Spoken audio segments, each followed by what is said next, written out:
bisa dibilang kesayangan dia banget, makanya kan kalau ngomong anak langsung nangis kan.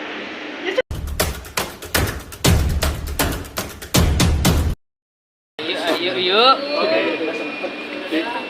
Iya kali. Ayo, udah belum? Ya. Udah. Turun terus boleh. Oke Kak, mungkin bisa dijelaskan hari ini kedatangannya ke Baris Terus turun. menindaklanjuti laporan saya ke Polda yang sudah 4 bulan terhambat. Boleh ke tengah aja, lihat kamera aja. Kak, Ya, Mungkin kronologinya seperti apa sih nih Kak kemarin? Kronologinya waktu itu saya lagi beli makanan di mall, terus Pak Odi kebetulan memang di unit gitu. Saya kunci dari luar. Memang biasanya kan kita cuma berdua. Karena belum lama perawatnya itu saya resignin karena saya pikir Pak Odi udah bisa berjalan gitu kan. Nah, pas saya lagi beli makanan di mall, saya lewat lobby. Saya ditegur security salah satu apartemen yang dimana kami tinggal. Bu, ada yang mau bertemu siapa? Terus saya bilang, ini kan nggak ada janji. Terus kedua, Pak Odi itu baru keluar dari rumah sakit gitu 2 hari yang lalu. Kondisinya masih ngedrop gitu. Jadi saya bilang jangan dulu ditemuin siapapun. Gitu. Pada saat mengetahui Pak Odi keluar dari rumah mungkin seperti apa sih Kak? Mungkin sebelumnya apakah sudah ada bilang ke Kakak?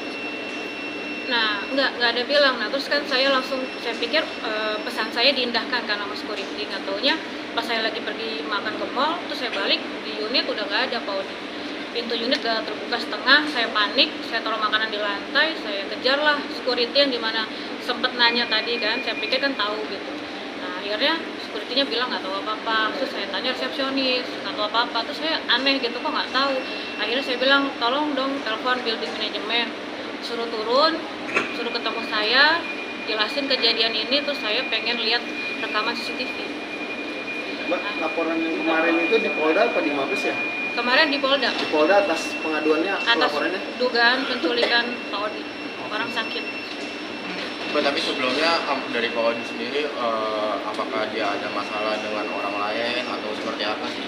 Iya, ada. Sebelumnya memang sebelum diculik atau diduga diculik ini, Pak Odi ngelaporin saudaranya perihal penggelapan aset pernikahan kami. Itu juga sama saya dan sama didampingin sama lawyer. kenapa bisa sampai dugaan penculikan? Kenapa Karena- terpikir sampai situ? Karena itu kan polisi juga yang menentukan itu LP-nya apa, masuknya pasalnya apa, dan juga dengan disertai barang bukti, rekaman CCTV, saksi-saksi, dan kejadian adegan waktu itu kejadiannya. Yang bahkan Ada Pak Odi sendiri pembobolan. kan, Pak Odi sendiri kan tadi Mbak bilang ada masalah sebelum pernikahan ini, ada utang. Mungkin kalau dari yang tersangkut masalah tersebut, apakah Mbak sendiri udah komunikasi sama dia atau seperti apa? Tidak ada komunikasi. Mungkin maksudnya Mbak nggak mencoba buat komunikasi dengan dia gitu, atau mungkin Dia itu Pak Odi. yang terkait masalah dengan Pak Odi kan katanya ada masalah kan Pak Odi sebelum Oh, nomor saya diblok. Nomor saya diblok, terus Pak Odi diambil, nomor Pak Odi diambil dari handphone yang Pak Odi di saya gitu kan, terus nomor saya diblok. Nggak ada komunikasi. Kak, mungkin Katanya dirimu sendiri mengetahui bahwa yang membawa Pak Odi itu adalah keluarganya mungkin dari mana Kak? Dari rekaman CCTV, Mbak. Tapi sebelumnya sempat mengkonfirm juga nggak sih Kak ke pihak keluarganya Pak Odi bahwa benar Pak Odi dibawa atau tidak gitu? Confirm kemana? Kan nggak ada komunikasi, Pak. Karena sudah diblok tadi. Iya, sudah memang tidak ada komunikasi. Yang membawa Pak Odi sendiri siapa? Waktu lihat di CCTV. Waktu lihat di rekaman CCTV, saudaranya, kakaknya, kakak kandung, adik kandung, kakak kandungnya itu sama suaminya, berarti sama ipar, terus sama oknum aparat. yang ngasih akses masuk ke apartemen siapa Kak? Oh, karena kan itu kan private ya, pasti nggak bisa kalau Iya. tanpa ada ini. Makanya saya bilang dikondisikan sama security apartemen. Oh, Kak, ada. mungkin dirimu kan sebelumnya kan sempat melapor ke Polda dan sekarang akhirnya melapor ke Barreskrim. Mungkin apakah yang dilaporan di Polda itu masih berlanjut atau emang dilimpahkan ke sini Kak? Laporan di Polda itu sempat terhambat sampai 4 bulan lebih, makanya dilimpahkan ke sini atau diambil alih di sini semuanya. Jadi laporan saya itu bukan hanya dugaan penculikan Pak Odi yang orang sakit stroke, tapi ada laporan dugaan membawa lari anak saya. Kebetulan kan sebelumnya anak saya yang dibawa mereka, dan laporan penggelapan aset pernikahan. sudah ada titik terang tadi di atas. Sudah, insya Allah dalam waktu dekat ini Pak. Gimana tadi? Bagaimana? Iya, sudah diterima semua laporannya, terus lagi dihubungi pihak Polda juga dan keterkaitan Polres di mana saya bikin laporan, dan insya Allah akan dikabarkan dalam waktu dekat. sampai Mbak, saya kata pihak keluarga, Mbak nggak merawat Pak Odi gimana Mbak? Kalau saya nggak melakukan, kan Pak Odi sakitnya stroke Pak. Kalau saya nggak merawat dari awal keluar rumah sakit, Pak Odi udah lewat loh Pak. Karena kan orang stroke itu kan ada pengentalan darah. Kalau lewat obat pengencer darah lewat Pak. Mbak, pada saat Pak Odi dibawa kan katanya masuk ke dalam apartemen itu ya. Ya, Nah, itu apakah ada orang lain di dalam rumah? Maksudnya di dalam di kamar dalam itu? rumah. tidak ada. Karena kan Pak Odi sendiri Mbak bilang stroke ya, nggak mungkin ngebukain pintu. Iya, Nah. tidak ada. Memang tidak ada, kan saya bilang dari awal. Memang kebetulan pada saat kejadian baru resign yang merawat, bantu merawat, tapi bukan yang merawat totalitas, cuma bantu dorongin kursi roda laki-laki gitu. Karena saya pikir Pak Odi udah bisa berjalan walaupun dipapah. Jadi saya latih supaya nggak kursi roda terus. Makanya saya resignin orang itu karena Pak Odi sendiri kan juga apa-apa semua dari saya. Saya pikir buat apa? Karena kalau satu apartemen kan nggak besar ya Pak. Satu ruangan sama orang yang bukan muhrim kan sayanya yang risih gitu. Kak, mungkin semenjak adanya kasus tersebut, apakah dirimu sudah sempat bertemu dengan Pak Odi kembali dan juga anak Kak? Belum.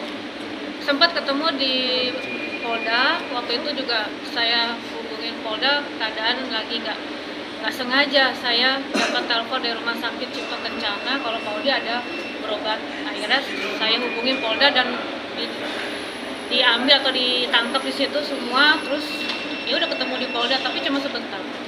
Ketika dirimu bertemu dengan Pak Odi di Polda, mungkin keadaan Pak Odi pada saat dirimu bertemu itu seperti apa sih Kak? Jelas masih lemah, masih kayak robot, kaku badannya, tapi ya alhamdulillah bisa jalan. Mbak, ini kan tadi Mbak bilang buat komunikasi nomor diblokir apa segala macam. Nah ini kan yang ngambil Pak Odi ini kan masih keluarga juga gitu kan. Kenapa nggak coba disamperin ke rumah aja Mas? Sudah Pak, Udah. sebelum bikin LP kan sudah samperin ke rumah secara keluargaan baik-baik 2 hari berturut-turut. Malah saya dapat kekerasan verbal, fisik, maupun apalagi sekarang dapat ancaman mau dibunuh kan karena naik ke media TV gitu. Nah ini juga saya mau nambahin laporannya gitu. Kalau dari mereka mungkin alasannya buat ngambil Pak Odi itu apa? Kan Mbak sempat ketemu nih, sempat ada obrolan soal itu nggak? Ditanyakan juga nggak sih Kak? Karena nggak bisa diajak komunikasi baik-baik. Nggak Mereka- pihak keluarganya Mbak? Mereka iya, keluarga Pak Odi tuh kalau ketemu saya maunya kalau nggak nendang, mukul, ya udah nggak baik-baik. Ancaman pembunuhan itu lewat apa? Disampaikan lewat apa? Lewat langsung. Disampaikan lewat media TV, sama media TV tayangkan di artikelnya, Tapi di kenapa sosmednya. faktor dari keluarga dari Pak Odi sendiri memperlakukan Mbak seperti itu, mungkin apa sih alasannya? Pasti kan ada faktornya dong kenapa dia bisa sampai nendang pukul. Kalau faktor dari awal memang saya menikah sama Pak Odi, mereka tuh nggak mau Pak Odi nikah. Karena ada kakak kandungnya Pak Odi, di atasnya Pak Odi persis sama adiknya juga belum nikah sampai sekarang. Jadi Pak Odi itu laki-laki sendiri di keluarganya, sehingga kalau ya logikanya aja kalau laki-laki menikah otomatis kan dia bekerja, hartanya atau pendapatannya juga termasuk pendapatan bersama sama istrinya. Jadi mereka nggak mau seperti itu. Ya, berarti ini dalam artian Pak Odi diculik oleh keluarganya sendiri dong? Iya. Kak, mungkin sebelumnya ini kan Diduga. sempat ada pemberitaan bahwa Pak Odi sudah mulai muncul ke media. Mungkin Kakak menanggapinya seperti apa sih Kak? Dan sempat juga di beberapa pemberitaan Pak Odi bilang bahwa turunan dikit. dirinya tidak diculik tetapi meminta dijemput oleh pihak keluarganya. Meminta dijemput pihak keluarga yang mana, saya maksudnya istrinya. Dari pihak adik dan ibu ibunya. Oh, sekarang gini Mbak, kalau orang stroke kan ibaratnya udah kayak anak kecil lagi. Saya yang merawat 24 jam dari di rumah sakit sampai pulang sampai diambil sama mereka dengan paksa, tanpa sepengetahuan dan izin saya. Jadi otomatis kalau mereka bicara seperti itu atau ada muncul Pak Odi statement seperti itu, namanya orang sakit kan ibaratnya udah nggak sadar sebelum-sebelumnya. Nah ini kan sudah berjalan waktu dari LP-nya itu kan tanggal 16, diculiknya tanggal 6 April. Ini kan udah berjalan hampir 5 bulan, otomatis kan kesehatan juga kan semakin membaik. Otomatis dia nggak tahu atau dia bahkan lupa kejadian yang 5 bulan sebelumnya gitu. Nggak bisa dipegang juga omongannya yang sekarang. Karena orang kan orang stroke itu tahu lah pasti, semua dokter juga tahu. Apalagi Pak Odi juga masih ada penyumbatan di otak kiri sama otak kecil.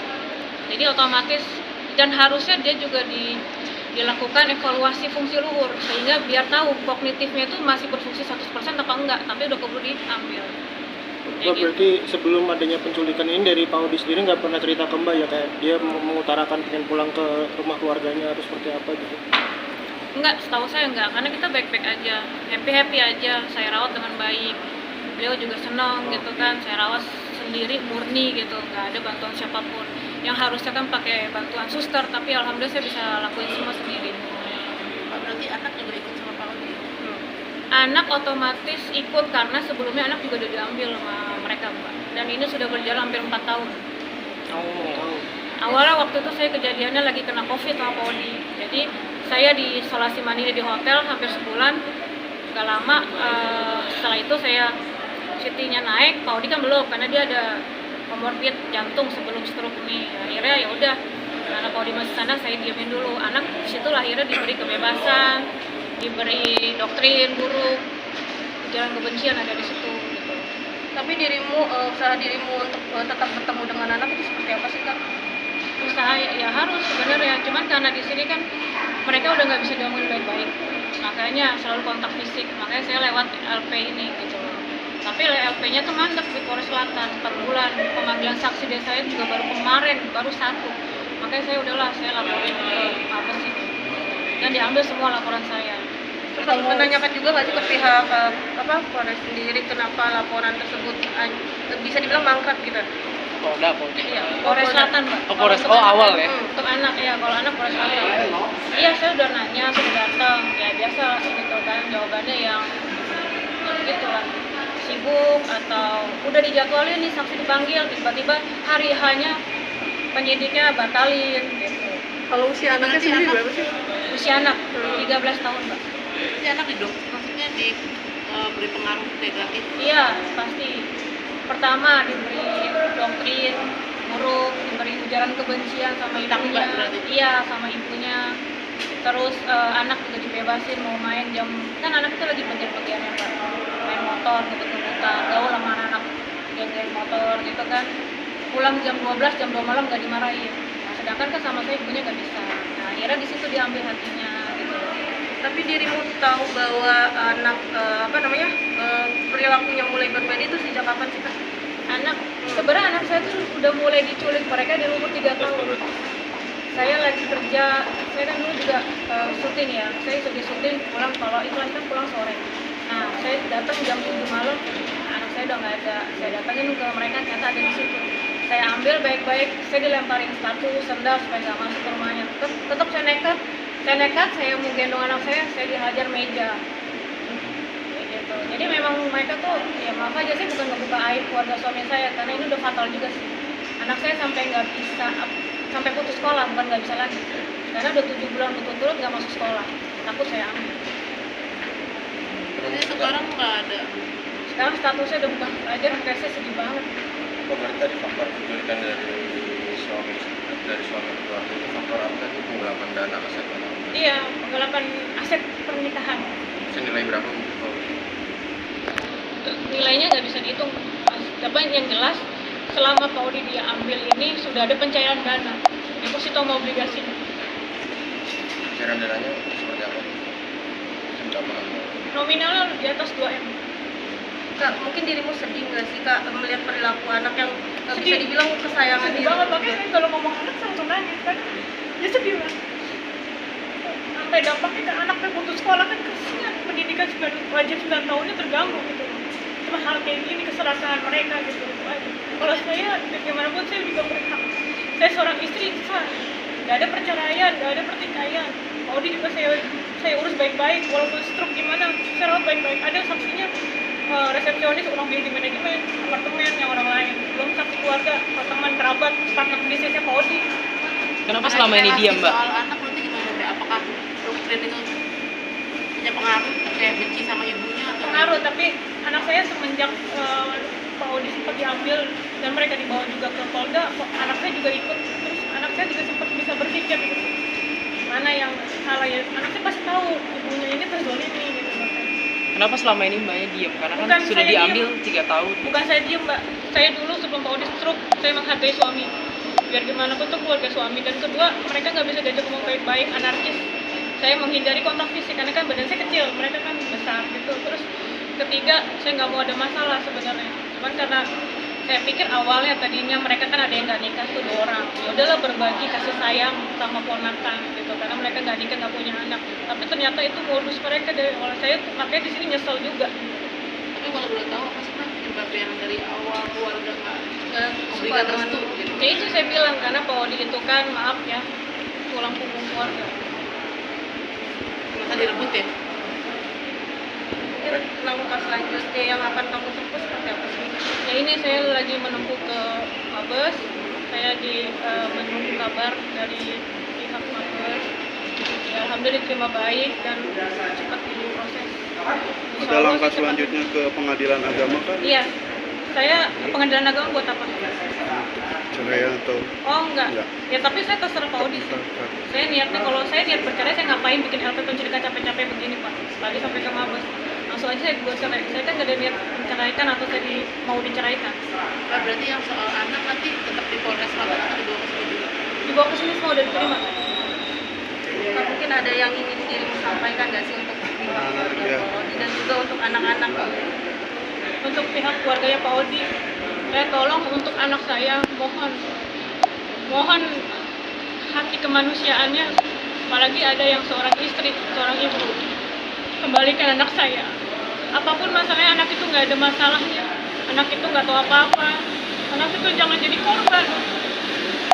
Apalagi itu anak satu-satunya kami, masa depannya saya juga kalau anak itu masa depannya rusak. Apalagi sampai terdampar sekolahnya, kasihan dan dia sekarang depresi. Kalian tolong jangan egois, pikirin perasaan anak itu, masa depan anak itu. Jangan mikirin perasaan atau kemauan kalian. Kalau ngomongin soal harta kan kembali, ini kan saya istri sah, dan gimana pun saya masih ada hak. Itu aja, dan saya masih hidup, saya masih berdaya. Oke. Udah diterima, tapi Komnas Anak bilang saya TKP-nya di mana, rumahnya di mana, yang ada anak itu minta pendampingan Dimas. Kalau emang nggak bisa baru turun dari Komnas Anak. Saya belum ke situ karena saya lebih juga fokus kan banyak kasus Pak. Fokus ke Pak Odi juga karena Pak Odi lagi sakit. Ya gimana pun saya udah ngurusnya dari ya makan tidur buang air di kasur, sudah bisa jalan, terus tiba-tiba diambil mereka tuh pasti kan dia juga kepikiran, fisik dan psikis juga pasti kena. Nah itu saya lebih mengkhawatirkan situ. Takutnya stroke kedua karena masih ada penyumbatan itu di otak kiri sama otak kiri. Kondisi terakhir Mbak, bagaimana keadaan suami sama anak? Kondisi terakhir ada informasi? Iya, alhamdulillah suami saya udah baikan, udah bisa jalan, bisa komunikasi. Cuman kan sekali lagi daya ingatnya, cara berpikirnya tidak bisa seperti orang normal lagi Pak. Bahkan seperti kayak anak kecil. Saya yang lebih tahu karena saya ngurusnya dari awal. Kalau boleh Pak, kalau saya boleh tanya satu setelah lapor ke Polres Jakarta Selatan hingga ke Mabes ini, yang saya tanyakan untuk pengamanan penjagaan Mbak, keselamatan Mbak, karena ada pengancaman pembunuhan terjamin. Makanya dengan adanya pengancaman pembunuhan saya lapor polisi kan. Dan gimana pun kan saya saksi hidup. Dan saya juga memperjuangkan hak saya sebagai ibu, sebagai istri. Sah. Karena ya biar gimana pun suami sakit stroke pun saya terima baik-baik, saya rawat baik-baik, bukan saya nggak bertanggung jawab. Apalagi saya menelantarkan itu benar-benar fitnah. Oke, saya mau bikin LP baru, penyebaran nama baik dan pencemaran nama baik dan juga fitnah. Gitu. Sampai dibilang buku nikah palsu, saya bukan istri, setelah lalu istrinya siapa? Gitu. Kenapa baru 18 tahun ini baru diomongin kalau memang saya bukan istri saya dan buku nikah palsu? Logikanya di situ aja. Jadi tolong kalau ngomong jangan asal ngomong, apalagi di media. Sertakan bukti gitu loh. Dan juga ada laporan polisi nggak kalian? Gitu. Kalau saya ngomong ada laporan polisi, jelas diterima polisi dan lagi diproses juga, dan juga ada bukti saksi, bukti chat, bukti video mereka dan rekaman CCTV gitu loh Mbak. Kayak gitu aja. Jadi saya minta tolong juga teman-teman media ya memang untuk memberitakan, tapi jangan harus lihat dulu kebenarannya gitu. Mendingan nanti ya sama-sama. Oke.